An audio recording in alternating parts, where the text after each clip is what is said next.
The guy just tossed a cigarette butt, and the grass beneath his feet seemed to shy away. The strange phenomenon left the man feeling both scared and intrigued. He couldn't resist the urge to touch it to figure out what was happening, but he sensed something unusual about the soil beneath. He grabbed a pickaxe and started digging down. He was taken aback to discover that the soil beneath the lawn wasn't the usual type you'd encounter. Instead, it was filled with a strange yellow gelatinous substance. Things started to get weirder and weirder. The man called his wife for help and asked her to grab some tools from the car, and they worked together to dig even deeper. They were eager to uncover the mysteries hidden below as they continued to dig in the small garden. They never discovered anything useful. Just when the wife was starting to feel wary and on the verge of giving up, a strange, high-pitched shriek filled the air, something they had never encountered before. It sounded almost otherworldly. Phoebe quickly grabbed a ladder and climbed high to figure out where the noise was coming from. But when he reached was the rooftop, the sight before him sent a shiver down his spine. There was no end in sight. Rows and rows of identical houses appeared to stretch endlessly into the sky. Phoebe, his face was itched with despair. He had no idea where the hell he was reflecting on a month ago. Phoebe and her husband visited the sales office. They wanted to buy their first home. The salesman was trying to pitch them on the house. It's located in the middle of nowhere, but it's cozy and affordable.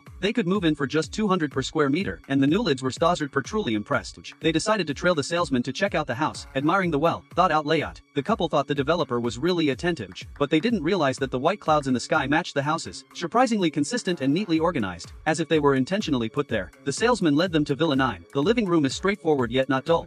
The master bedroom was clean and bright, which made the couple happy. However, the odd thing was that when they entered the children's room, the salesman's state of mind started to become increasingly unstable. Then the salesman invited them to the backyard. However, after Phoebe and Camille went inside, he simply turned around and walked away without saying a word. Camille wanted to get more information about the villa. When she turned around, the salesman was nowhere to be found, and even his car had vanished from outside the door. Puzzled by his strange behavior, the two of them didn't want to stick around for long. They quickly started the car and got ready to leave, but they retraced the route they remembered. But they returned to Villa 9 in a circular route. Phoebe believed his wife had forgotten the correct route. No matter how many times they attempted, it always remains in the same spot until night falls and the cars run out of gas. Yet they still haven't left this neighborhood. That the stop was right in front of Villa 9. The cell phone signal has long been gone, which means they are totally isolated from the outside world. Camille hopped out of the car and yelled for help, but the only sounds in the neighborhood were silence. It was her own voice. All that remained was a heavy silence. She felt tired and hungry after a long day. They decided to head to the villa to get some rest for the night. While there, they discovered a box of strawberries in the refrigerator. Although it had a slightly odd taste without any flavor, but it provided some relief from their hunger.